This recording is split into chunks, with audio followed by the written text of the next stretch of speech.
오늘 말씀을 다시 보면 이렇습니다. 오순절 날이 이미 이름에 저희가 다 같이 한 곳에 모였더니 우연히 하늘로부터 급하고 강한 바람 같은 소리 있어 저희 앉은 온 집에 가득하며 불의 혀같이 갈라지는 것이 저희 위에 보여 각 사람 위에 임하여 있더니 저희가 다 성령의 충만함을 받고 성령이 말하게 하심을 따라 다른 방언으로 말하기를 시작하니라. 아멘. 오늘 이 말씀에서 우리는 성령 강림의 축복이라는 말씀으로 귀한 은혜를 받겠습니다. 예수님이 십자가에 못 박혀 죽으셨습니다. 그리고 3일 만에 부활하셨습니다. 부활하시고 이 땅에 40일간 머물러 계셨어요. 40일 후에 예수님께서는 하늘나라로 올라가셨습니다. 제자들은, 예수님을 따르던 제자들은 마가의 다락방, 예수님과 함께 종종 모이던 그 자리입니다. 최후의 만찬, 주님께서 잡히시기 전날 밤에 모였던 바로 그 자리입니다.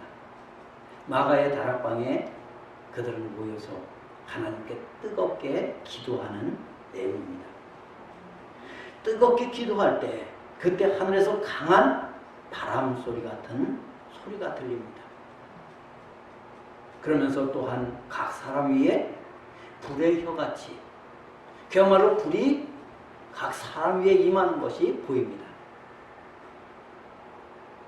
그리고 그때부터 이제 사람들이 다 모두가 성령이 충만해서 방언을 하게 되었던 것입니다. 여러분, 왜 하나님은 성령으로 이 땅에 다시 강림하셨을까요? 왜 하나님이 성령으로 다시 오셨을까요? 하나님은 모든 생명을 흙으로 지으셨습니다. 모든 짐승도 사람도 다 흙으로 지으셨습니다. 그래서 창세기 2장 19절에 보면 여호와 하나님이 흙으로 각종 들짐승과 공중의 각종 새를 지으시고 아담이 무엇이라고 부르나 보시려고 그것들을 그에게로 이끌어 가시니 아담이 각 생물을 부르는 것이 곧 그 이름이 되었더라. 모든 것을 아담이 부르는 대로 바로 이름이 되었더라. 이렇게 말씀하고 있어요. 그러나 하나님이 사람을 만드실 때는 사람을 흙으로 만드시더니 그 코에다가 생기를 불어넣으셨어요. 그래서 창세기 2장 7절에 보면 이래요. 여호와 하나님이 땅에 흙으로 사람을 지으시고 생기를 그 코에 불어넣으시니 사람이 생명이 되니라. 여러분, 하나님이 사람의 코에다가 생명을 불어넣으셨어요. 그래서 사람은 이제 하나님의 영을 받은 생명이 되었다라는 말입니다. 이러한 삶에 우리는 보면은 아담의 삶을 보면은 아담은 이중적인 삶을 살 수밖에 없어요. 왜요? 짐승과 똑같이 육신으로는 흙으로 지음을 받은 사람이에요. 그래서 짐승과 똑같이 그야말로 동물이나 똑같이 육체로는 욕구를 가졌어요. 동물적 삶을 사는 동시에 그러나 그 속에는 또 뭐가 있어요? 하나님의 형상, 하나님의 이 모양을 그 속에 불어넣으신 거예요. 그래서 그 속에 영이 존재합니다. 그래서 사람은 신령한 존재로서의 삶이 되는 겁니다. 또 사람들은 육체를 가지고 세상에 살면서 세상을 전부 다스리게 하셨습니다. 하나님이 맡기셨습니다. 그래서 창세기 1장 26절에 보면은 하나님이 이르시되 우리의 형상을 따라 우리의 모양대로 우리가 사람을 만들고 그들로 바다의 물고기와 하늘의 새와 가축과 온 땅과 땅에 기는 모든 것을 다스리게 하자 하시고, 여러분, 이 동시에 사람은 하나님의 형상과 모양으로 지음받은 영에 속해 있어서 영을 통해서 하나님 아버지와 교제하고 교통하며 살 수 있게 되었던 겁니다. 사람은 그래서 사람의 속은 영이 있어서 하나님과 교통하는 존재로 살아가게 된 겁니다. 그러나 아담이 범죄했습니다. 아담이 범죄함으로 영의 생명력을 잃었습니다. 이로 인해서 이제 영이신 하나님과 교통이 단절돼 버립니다. 물이 졸졸졸졸 도랑을 이루고 있어요. 그러면은 그 물의 근원인 이 샘이 있죠. 샘에서 물이 딱 끊기면 어떨까요? 그 물은 이미 고인 물이 되고 죽는 물이 돼요. 그 도랑은 죽은 물이 고여있다가 말라버리는 겁니다. 오랫동안 고여있으면 썩어지는 겁니다. 마찬가지입니다. 하나님과의 교통이 끊어지게 되면은 썩게 되고 마침내 죽음에 이르게 되는 것입니다. 하나님과 계속 연결되어야 되고 하나님의 영이 우리에게 흘러 들어와야 우리는 생명력이 있는 영의 사람으로 살게 되는 겁니다. 그래서 로마서 5장 12절에 그러므로 한 사람으로 말미암아 죄가 세상에 들어오고 죄로 말미암아 사망이 들어왔으니 이와 같이 모든 사람이 죄를 지었으므로 사망이 모든 사람에게 이르렀느니라. 여러분, 이사야서 59장 2절에 보면은 오직 너희 죄악이 너희와 너희 하나님 사이를 갈라놓았고 너희 죄가 그의 얼굴을 가리어서 너희에게서 듣지 아니하시게 함이니라 라고 말씀하고 있어요. 하나님과 우리의 사이를 갈라놓았어요. 죄가. 그래서 하나님과 끊어졌어요. 생명을 잃었어요. 이처럼 허물과 죄로 인간은 사망에 이르게 되었어요. 다시 영적으로 소생할 수 있기 위해서는 죄를 사함 받아야 됩니다. 다시 하나님께 성령을 받아야 됩니다. 영을 받아야 됩니다. 이를 위해서 하나님께서 그의 아들 예수 그리스도를 세상에 보내신 거예요. 그래서 세상에 오신 예수님, 우리를 위해 그 몸을 십자가에 죽이시고 피를 흘리시고 못 박혀 죽으셨어요. 그래서 우리의 죄를 청산하셨어요. 청산한 그 죄를 청산받았으면 우리는 어떻게 해야 또 삽니까? 영을 받아야 됩니다. 영을 받아야 삽니다. 하나님과 우리의 막힌 담을 예수님께서 헐어주셨습니다.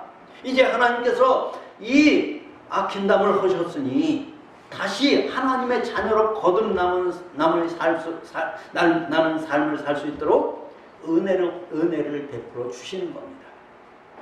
그래서 로마서 6장 23절에는 죄의 삭은 사망이요 하나님의 은사는 그리스도 예수 우리 주 안에 있는 영생이니라 말씀하고 있는 겁니다.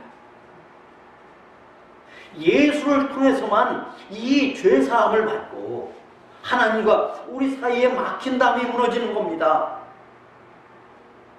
우리 스스로 우리의 힘으로 내 능력으로 내 무언가 의로 하나님의 이 끊긴 것을 이으려 할 때 이을 수가 없는 겁니다. 우리의 노력, 거듭나는 것이 아니라 오직 성령의 바람인 하나님의 생기를 받아야 우리가 살 수 있는 겁니다.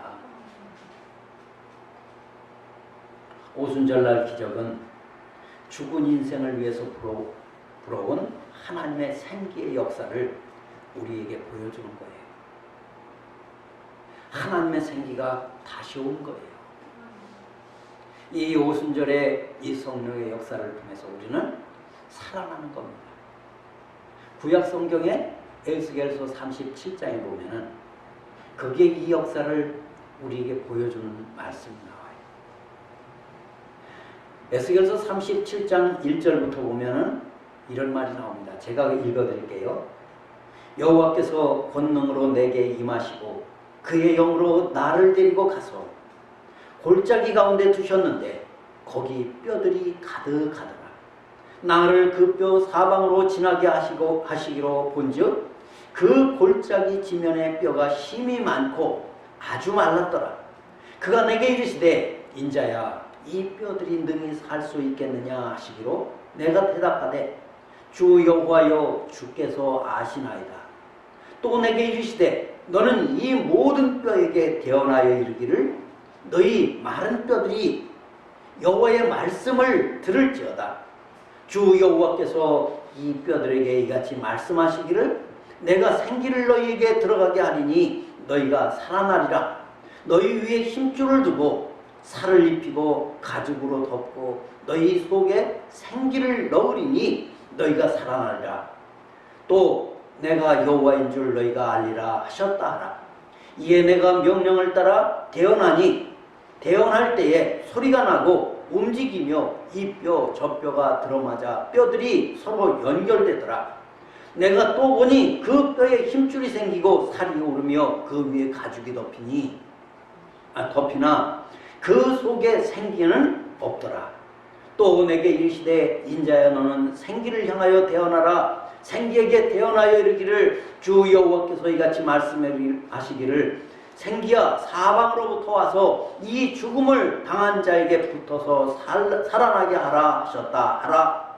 이에 내가 그 명령대로 대언하였더니 생기가 그에게로 들어가매 그들이 곧 살아나서 일어나 서는데 극히 큰 군대더라. 아멘. 여러분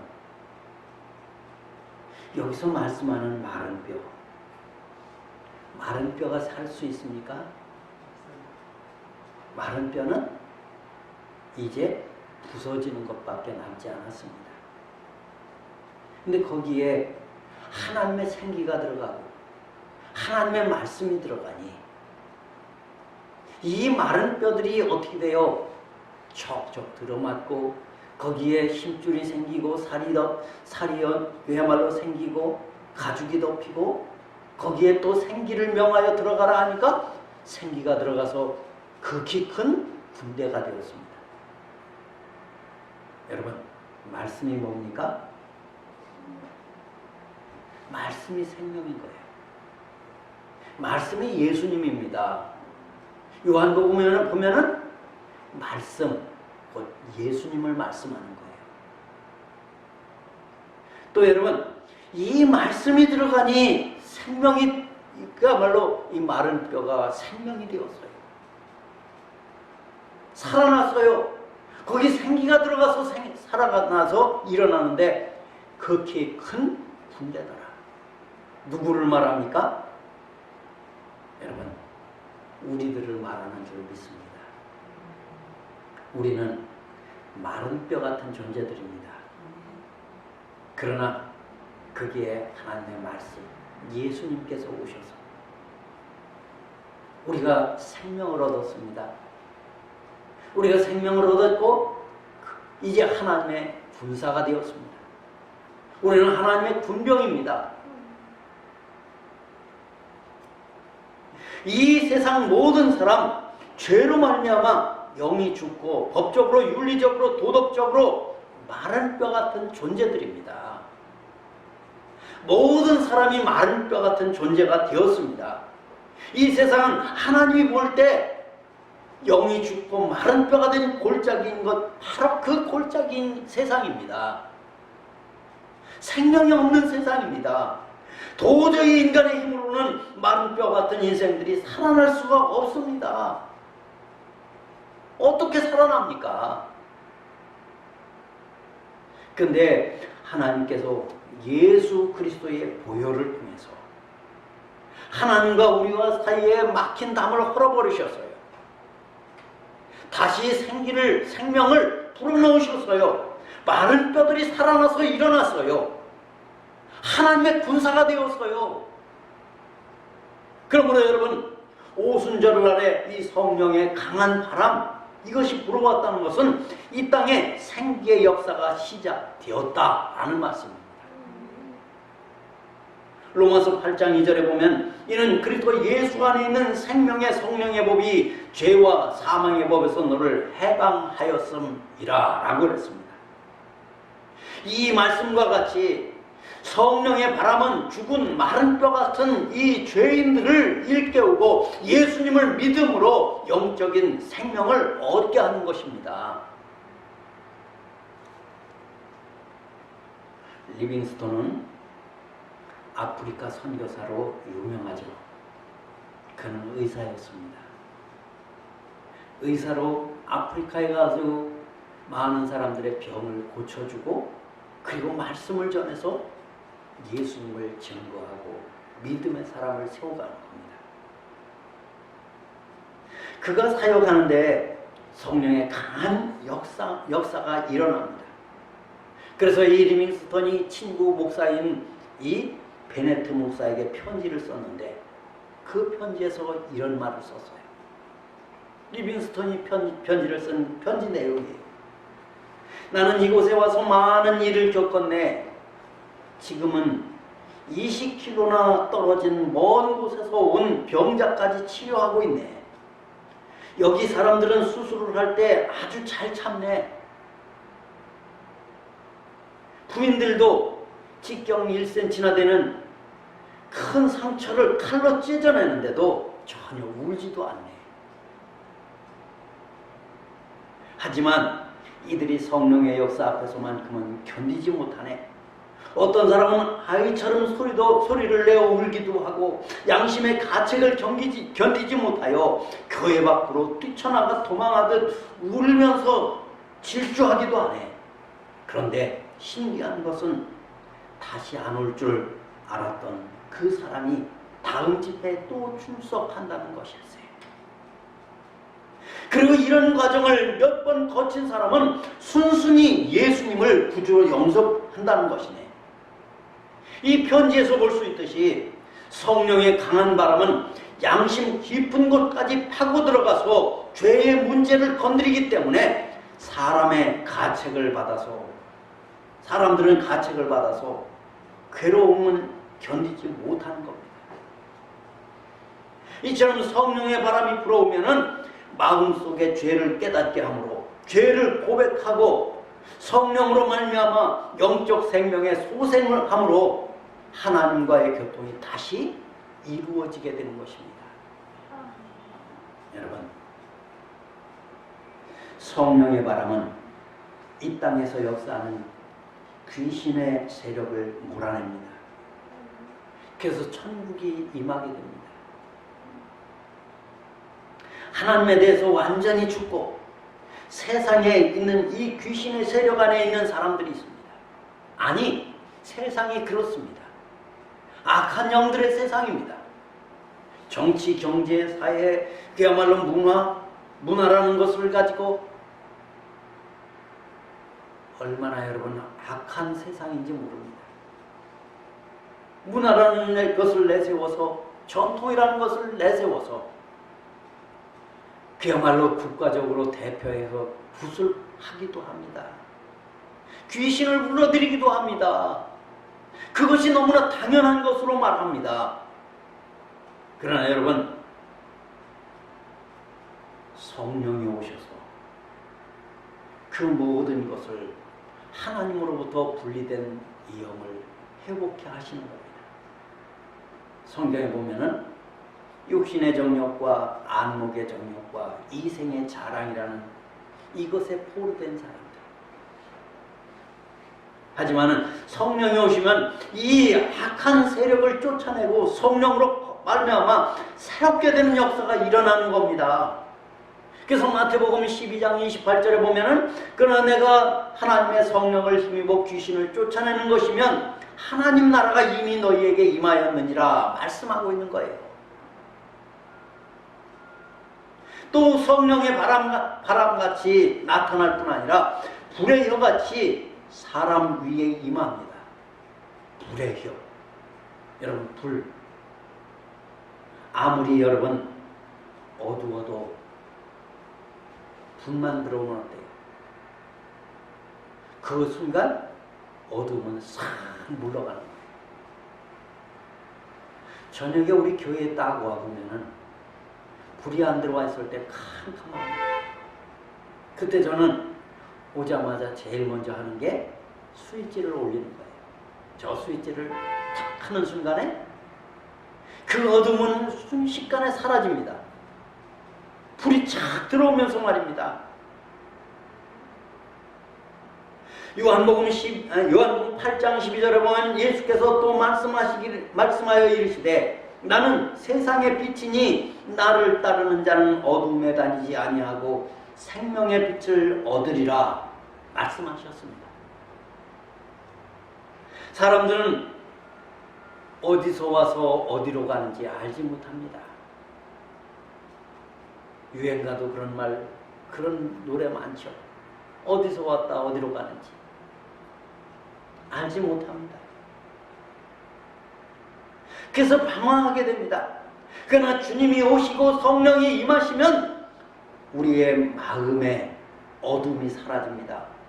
천국이 임합니다. 진리를 깨닫게 됩니다. 세상에서 받은 이 교육을 아무리 받아도 천국 진리를 깨닫지 못하는 것은 하나님의 영원한 지혜를 가지지 못하기 때문에 그렇습니다. 그러나 여러분, 성령이 오시면 마음속에 천국에 속한 비밀의 한 지혜를 깨닫게 하심으로 우리의 영원한 미래를 밝히 보고 나갈 수 있게 되는 겁니다. 그뿐만이 아닙니다. 성령의 불을 통해서 이 차가운 세상의 냉기 속에서 따뜻한 사랑을 가져오게 되는 겁니다. 그래서 여러분, 극단적으로 개인주의를 추구하는 사람들이 냉랭하고 무관심에 살고 있지만은 이 세상은 어때요?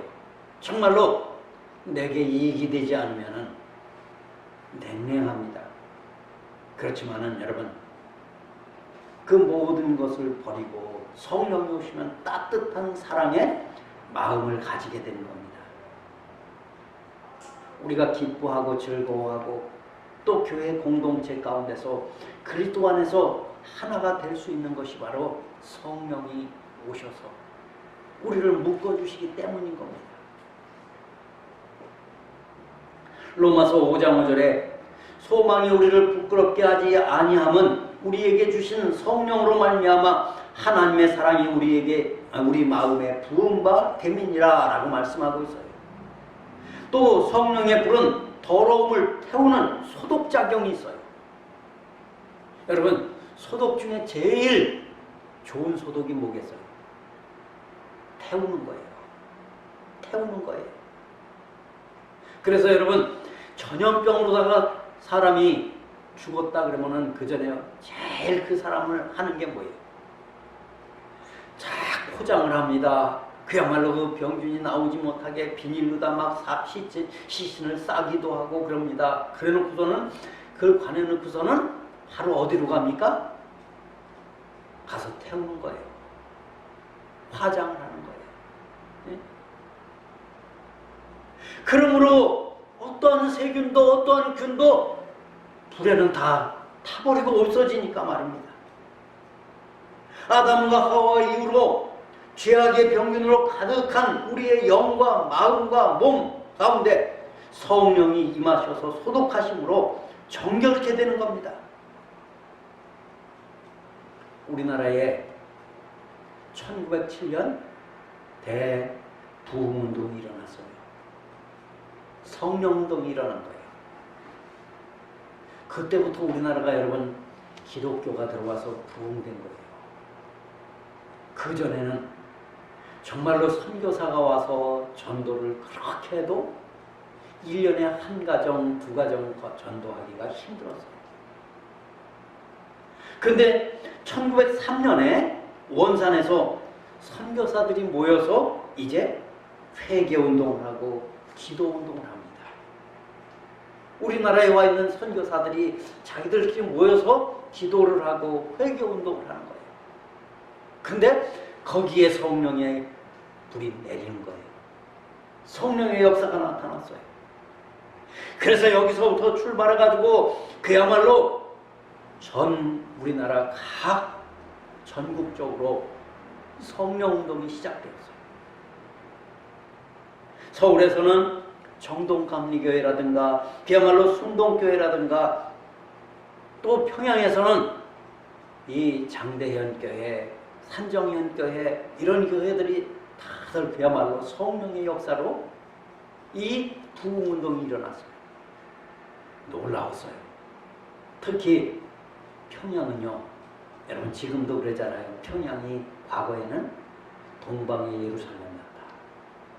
그 중에 이 산정현교회 같은 교회는요, 한 2천여 명씩 모였다고 해요. 그때 당시 여러분 2,000명 모이는 교회 대단한 교회입니다. 한 2천여 명씩 모여서 그야말로 회개 운동을 하고 통회 자복하고 그때 그들이 회개하고 기도하는데 그 기도 소리가 얼마나 컸던지 그야말로 그 교회 지붕이 날아갈 정도다.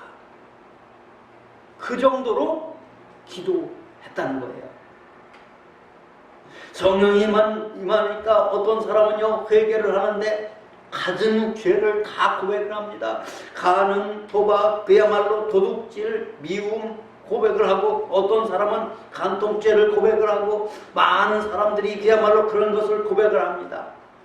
내가 질투를 했습니다. 한꺼번에 다 토해놓습니다. 이 모습이 두려워서 많은 성도들이 그야말로 교회를 뛰쳐나가서 여러분 그런 걸 고백하니까 고백하는 사람도 그렇고 어때요? 보는 사람도 두려우니까 또 뛰쳐나가는 막 뛰쳐나가서 도망을 치다가 무슨 강력한 힘에 이끌려서 다시 교회로 돌아와서 가슴을 치며 회개하고 또 자기의 죄를 토해내는 거예요. 그리고 하나님 앞에 거꾸로져서 눈물로 회개했어요. 그런 역사가 있었어요. 그때 당시에 여러분 평양성은 춥기로 유명했어요. 원래 추운 곳은요 물이 있는 대동강변이 있고 이런 데가 추워요. 우리 경기도에서도 제일 추운 데가 어디예요? 항상 양평이 제일 춥다고 해요. 왜 그렇습니까? 양평에는 이 한강에 팔당댐이 있고 뭐 이런 댐이 있고 그래가지고 물이 많으니까 겨울에 이 물이 전기가 올라가면서 온도를 더 떨어뜨려서 그렇다고 해요. 응? 팔당댐 때문에 양평이 더 추운 거예요. 겨울에는. 그런데 그 춥기로 유명한 이 평양성에 부흥회를 하면요 저녁 7시에 시작하면은 끝날 줄을 모르고 밤 새벽 2시까지 기도를 그야말로 집회를 하는데도 거기에 취해서 성령에 취해서 은혜에 취해서 모두가 하나님의 은혜에 빠졌다는 거 아닙니까? 그런 역사가 여러분 언제 있었어요? 불과 지금으로부터 110년 전에 있었던 일이에요. 그때부터 여러분 우리나라가 교회가 부흥되기 시작을 했어요. 그때부터 교회에 사람들이 회개하며 모여드는 사람들이 몰려들고 그야말로 예수님을 만나는 영접하는 사람이 늘어나기 시작했던 겁니다. 이처럼 성령이 임하시면 우리 안에 온갖 더러운 것, 중악한 죄들이 드러나고 모든 육체적 소욕이 한꺼번에 태워지는 것입니다. 또 여러분 여기 보면은 방언을 통해서 하는 기도가 사람이 알아들을 수 없고 오직 하나님과의 비밀을 말하는 거예요. 근데 여기 오늘 보면 방언이 터졌어요. 방언을 하게 됩니다. 비밀을 말하는 정도의 친밀한 관계. 여러분 내가 비밀을 가졌어요. 그걸 누구에게 말해요? 많은 사람들이 친구에게는 말을 하더라고요. 부모에게 말하지 못하는 것도 친구에게 가서는 말을 해요. 아주 가까운 친구에게. 부부관계도 말하지 못하는 것을 친구에게는 가서 말하는 사람이 있어요. 왜? 가까이 친밀하니까 그래요. 근데 고린도전서에 보면은 고린도전서 14장 2절에 보면 내시며 이르시되 성령을 받으라 하고 말씀하셨어요. 여러분, 오늘날 교회 가운데 이 성령이 불고 있습니다. 불어옵니다. 강한 바람 같은 하나님의 생기로 불같은 이 혀같이, 불의 혀같이 어둠을 물리치고 또한 방언을 통해서 역사하시는 이 성령을 우리 마음에 받아들이면 새롭게 변화될 수 있습니다. 이사야서 11장 2절에 그의 위에 여호와의 영, 곧 지혜와 총명의 영이요 모략과 재능의 영이요 지식과 여호와를 경외하는 영이 강림하시리니 라고 말씀하고 있습니다.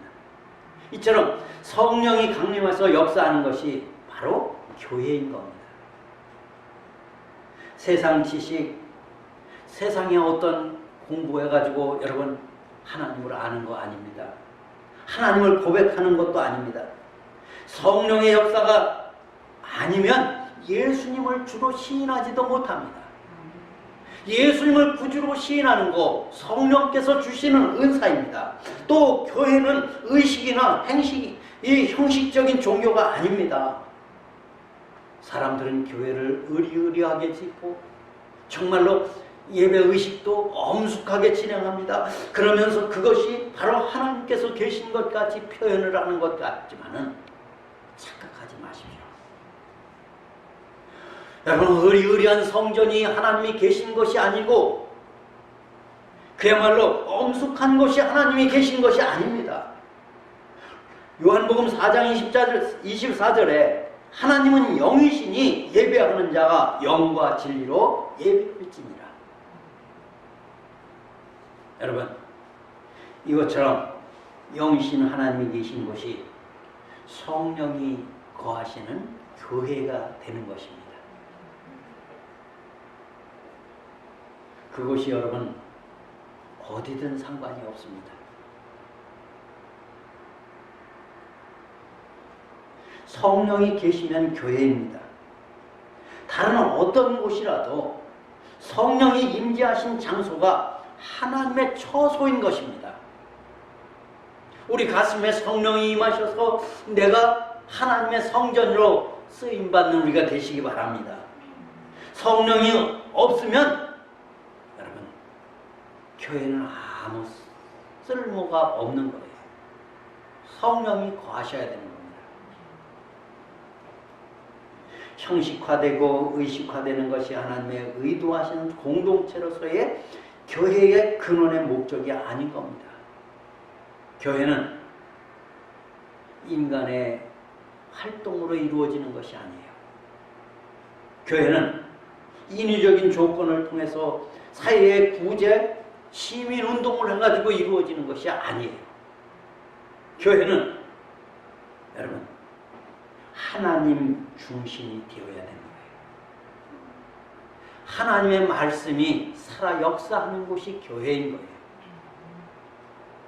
물론 교회에서 구제 활동을 해야 되긴 하지만 그것이 주가 아닌 겁니다. 그것이 주가 아니라 교회는 하나님의 말씀을 전하고 하나님께서 역사하는 곳이 교회인 겁니다. 에베소서 1장 22절 23절에 보면 또 만물을 그 발 아래 복종하게 하시고 그를 만물 위에 교회의 머리로 삼으셨느니라. 교회는 그의 몸이니 만물 안에서 만물을 충만하게 하시는 이의 충만이니라 말씀하고 있어요. 또 고린도전서 3장 16절에 보면은 너희가 하나님의 성전인 것과 하나님의 성령이 너희 안에 거하시는 것을 알지 못하느냐 말씀하고 있어요. 그러므로 교회는 성령을 중심으로 해서 성령을 모시고 그리스도와 하나님을 섬기고 찬양하고 예배드리고 바로 그런 거룩한 장소가 교회가 되는 것입니다. 이런 얘기가 있어요. 어떤 흑인이 여행을 떠났어요. 주일날이 되어서 교회를 가야 되겠다. 가까운 데 교회가 있어서 교회를 찾아갔어요. 그거 보니까 백인교회였어요. 백인교회지만은 하나님께 예배 드리는 곳이니까 그도 거기 가서 예배를 드려야 되겠다. 그래서 교회 예배 시간을 맞춰서 갔는데 문 앞에서 막는 거예요. 당신은 여기 들어올 수가 없습니다 하면서 교회를 막았어요. 백인들만 들어가는 거예요. 그런 예배를 한 번도 빼먹지 않았는데 여기 와서 어쩔 수 없이 빼먹게 되었어요. 그래서 교회 문 앞에서 그는 하나님께 눈물을 흘리며 기도하는 거예요. 하나님, 내가 예배를 드리고자 교회까지 왔는데 들어가질 못하게 합니다 하면서 그가 눈물을 흘리고 울고 있는데 비몽사몽간에 예수님이 그에게 나타나서 말씀하십니다. 왜 여기서 울고 있느냐? 그는 사람들이 제가 흑인이라고 이 교회에 들어가지 못하게 합니다. 대답했어요. 그때 예수님이 너만 그런 게 아니란다. 나도 이 교회에 들어가지 못했단다. 라고 말씀하시더라는 거예요. 여러분, 오늘날 수많은 교회가 성령님을 문 밖에 세워놓고 사람 중심의 교회, 사람의 지혜, 사람의 어떤 그 욕심, 그것을 추구하면서 프로그램을 만들고 있어요. 그러나 교회는 이러한 인간적 활동 조직이 아니라 성령님이 오셔서 성령의 인도를 받고 성령의 음성에 귀 기울여 들을 수 있는 거룩한 처소로서의 예수님의 십자가 대속의 은혜를 가지고 성령의 운동을 하는 것입니다. 성령 운동하는 교회, 예수님이 십자가에 몸 찢고 피 흘려서 죄 용서하시고 마귀의 속박과 저주로부터 해방시켜 주심으로 모든 질병에서 치료받는 역사가 나타나는 것입니다. 또한 성령을 통해서 거룩하게 하심으로 영원히 잘됨같이 범사에 잘되고 강건하게 되는 축복이 임하는 줄을 믿습니다. 이곳이 교회입니다. 그러므로 여러분, 오늘날 우리는 성령 없는 교회를 만들어서는 안 됩니다. 성령이 역사하는 교회를 만들어야 됩니다. 여러분, 성령 없는 교회는 물 없는 우물과 마찬가지입니다. 불 없는 화로나 마찬가지예요. 형식과 의식이 있지만은 내용 없는 죽은 교회가 바로 그런 교회입니다. 성령이 머무는 교회가 살아있는 교회입니다. 성령의 역사를 이루시길 바랍니다. 오순절날 이 마가의 다락방에 임한 성령님, 오늘도 우리 가운데 임하시고 또한 방언을 통해서 역사하고 계시는 겁니다.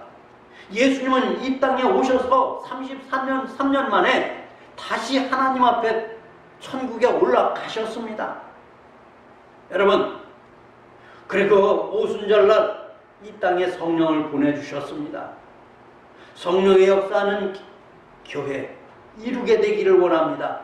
그래서 정말로 성령이 나를 사로잡아서 내가 하나님의 인도함을 받고 하나님의 쓰임받는 자로 여러분 사용되시기 바랍니다. 그럴 때 나의 능력이 아닙니다. 하나님의 능력이에요. 하나님의 권세예요. 하나님의 역사가 나를 통해 나타날 줄을 믿습니다. 그런 능력을 체험하게 되기를 예수님의 이름으로 축원합니다. 기도하겠습니다. 사랑이 많으신 나의 주 하나님 아버지,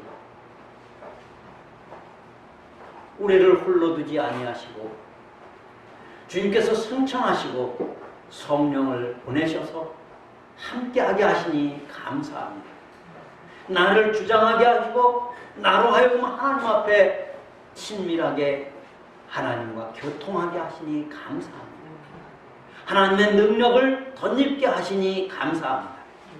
우리 가운데 성령께서 다스려 주셔서 주님의 뜻을 이루게 하여 주옵소서. 주님이 영광 받으시옵소서. 예수님 이름으로 기도드리옵나이다. 아멘.